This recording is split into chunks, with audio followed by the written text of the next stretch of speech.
agree with that. He tells me- Last time I told you to agree with something, you should have just agreed with me.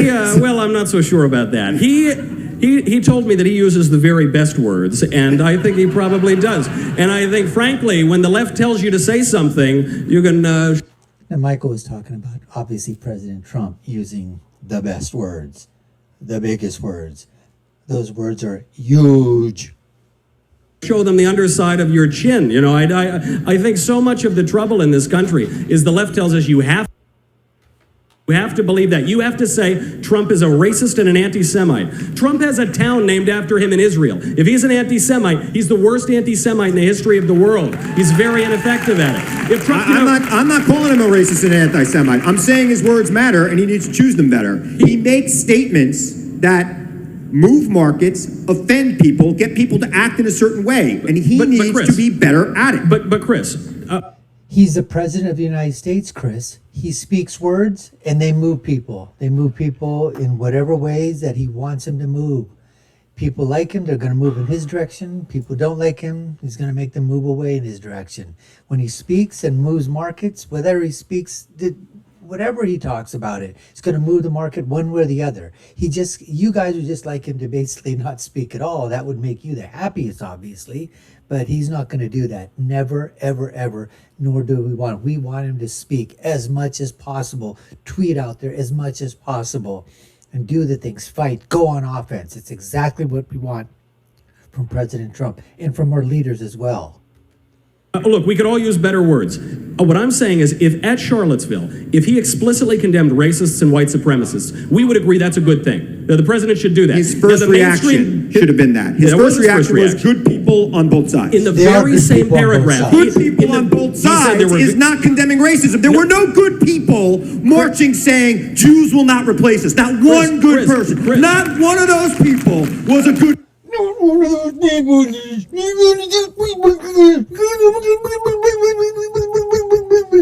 Okay, Chris, as I said before, there were people there that were marching that were not white supremacists but did not want those statues torn down.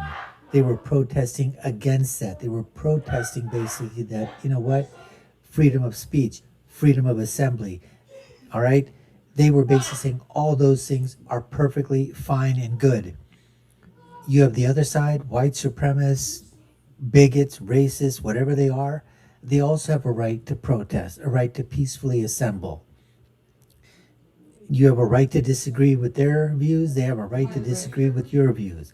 But just because there's somebody that agrees with the view on your side that happens to hold some very unbelievable and views that you don't, they're just absolutely completely wrong and are absolutely abhorrent, but that person still, if he says he supports you, you may say I don't want his support, but you can't stop him from supporting you. But you can certainly say, hey, listen, I don't want your support, all right? We're not on the same side.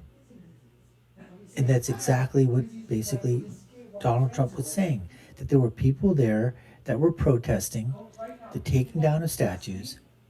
You had other people there that also were protesting taking down the statues, but those people were white supremacists, other people were protesters. You can't intertwine the two. That's exactly what Chris wants to do, unfortunately, and so does the media.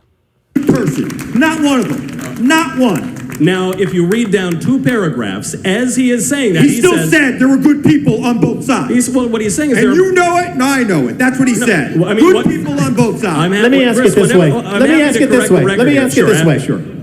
Are people who are marching and shouting "Jews will not replace us"? Are they good people? I don't yes know. or no? I mean, just a yes or no question. Yes or no? No, it's a yes or no question. What a ridiculous question. Are people? Great. You can go on. You know the reason. No, because are you able to answer the question? One conservative yes because or they know no? that it's a fair fight. Yes or no? Are people who are marching shouting "Jews will not replace us"? Nazis are bad. Clay. We agree. Nazis are bad. Okay. Can you say yes or no to this? Are you capable of that? I can. Hey, Clay. Can you say yes or no? Let me ask you a question, Clay. I don't need to answer a question because I'm not on the stage. Clay, can you? Clay Aiken here is just absolutely having a freaking fit. A moderator is supposed to stay out, ask the question, and stay the hell out of the debate. But Clay Aiken has an ego the size of Uranus, and I don't mean the planet, but he has the size of an ego of Uranus.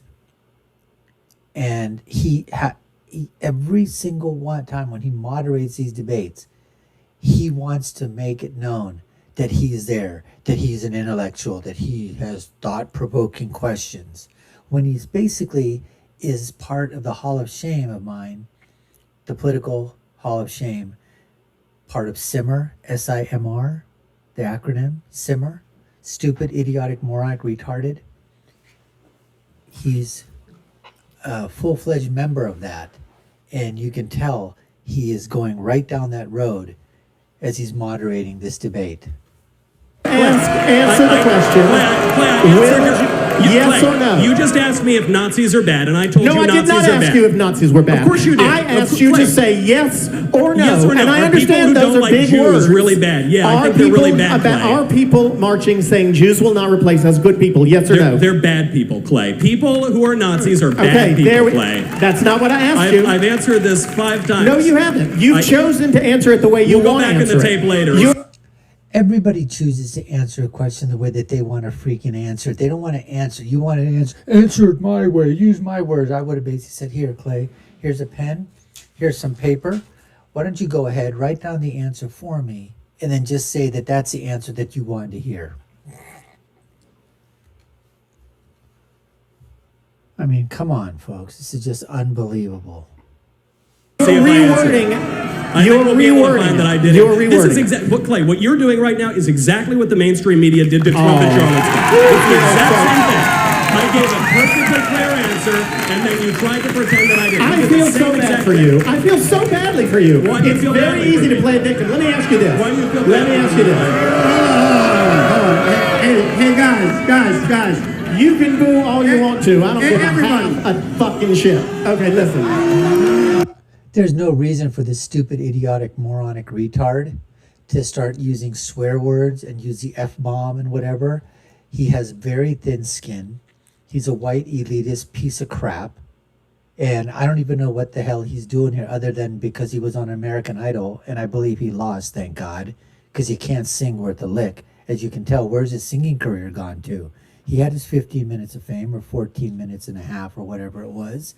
And that's pretty much it. And now he's trying to reclaim some of that crap fame that he got being on AI.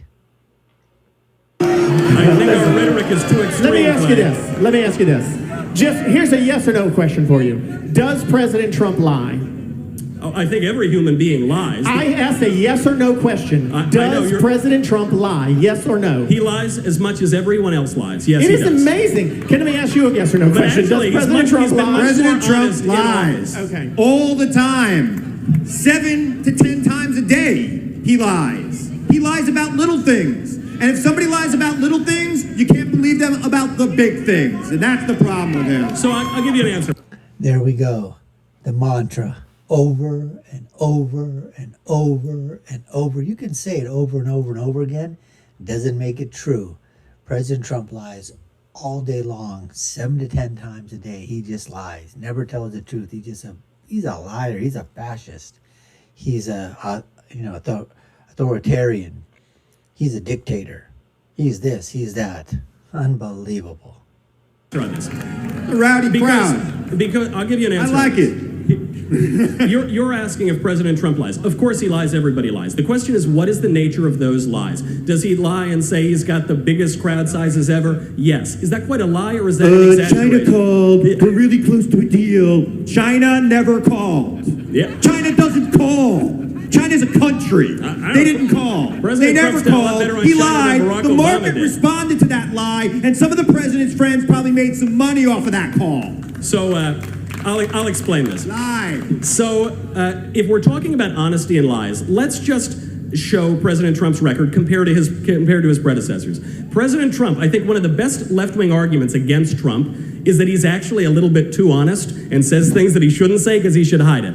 When the Heritage Foundation did a study right after he was elected, within the first year, showed that he was affecting more of his agenda more quickly than any of his predecessors on the conservative side. I'll give you another example. The embassy in Jerusalem. Since 1995, the official policy of the United States has been to move our embassy in Tel Aviv to Jerusalem. Clinton didn't do it even though he said he would. Bush didn't do it even though he said he would. Obama didn't do it even though he said he would. So when Trump said that he would, nobody believed him. I didn't believe him. I never thought it would happen. Then Trump, because he's new to politics, just goes out there and he says, I think I'm going to fulfill my campaign promise. He moves the embassy. People are shocked and horrified. They say this is an international incident. It's only because he told the truth. And frankly, if I've got to choose between a guy who's got a little dodgy personal life and who tells lies about crowd sizes, and if we're talking about lies on matters of important public policy, I want the guy to be honest on public policy. I don't care what he says in his personal life. He was. Nice. Mike Knowles just scored points, okay, in this part 4 of this debate right here. This is something that I've talked about as well. That, you know what, Trump comes out there, says he's going to do something very effective. People don't believe that he was going to do certain things when he said he was going to do them on his policies, on his promises, on some proposals. He comes out, he does them more effectively than any other president ever in the history of our country. When people get surprised and shocked that he actually said what he said he was going to do. And just like Michael says, hey, I'll take that guy all day long. And if he just wants to do a little bit of, you know, some little fiblets or, you know, hyperbole on how he's talking, or just, you know how it is, just somebody just enhancing a little bit here and there, personal life, private life, whatever that is. Okay, so what? Who cares? But on policies, proposals, pledges that he's made that are going to do for the public, for the American citizen, for the United States of America, I'll take that guy all day freaking long. Before you start, since clearly the audience thinks I'm biased, we're going to let them ask some questions too. Clay, you ran. We're going to let them ask some questions for too. office as a Democrat. I think you have your biases. I just want to point something out as a progressive who goes on Fox News. I'm used to biased hosts. I know you're not. I am. It's kind of nice to have That's because one that's CNN doesn't kind of invite on my any side, conservatives right? on. And by the way, you could boo me. I'm used to it when I'm in conservative crowds. So that's the end of part 4. Part 4 goes to Michael Knowles. He scored that knockout with his final flurry of statements and words, basically. And this little thing, that subtlety that just was icing on the cake. Chris Hahn says, you know, he goes on to Fox News and, you know, he's basically, you know, the leftist, the liberal, the Marxist, you know, the political pundit from the Democratic side. And he says he goes into the den of wolves, the Republican wolves, and he goes in there and he has to battle and he has to, you know, put forth his ideas and debate back and forth. And Michael basically said, well, you know what? And Michael says, you know what? I'd love to do those things on the other side, but those guys don't invite conservatives because they're afraid of us. They don't invite you. They don't invite Michael Knowles onto CNN, onto MSNBC, onto any of these other leftist, you know, media, social media outlets, news outlets, alphabet outlets.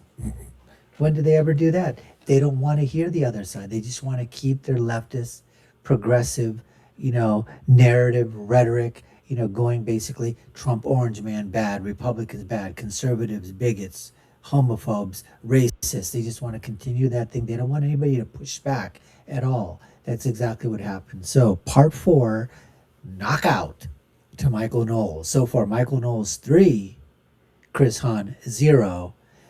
Check out our other debates here. We've got more parts coming up between Chris Hahn and Michael Knowles. The Q&A session. Check for those links below. Check out on our YouTube video page. You'll find the links there. We appreciate you taking the time to watch. You've been watching the Dr. Nasir Shaikh Show. I've been your host. My name is Dr. Nasir. If you haven't done so already, subscribe to the channel, hit that notification bell, like, share, and follow us. Put your comments down below. Let us know what you think. My final thought is, when you're right, you're right. And when you're left, you're wrong. Until next time, folks, take care and stay safe.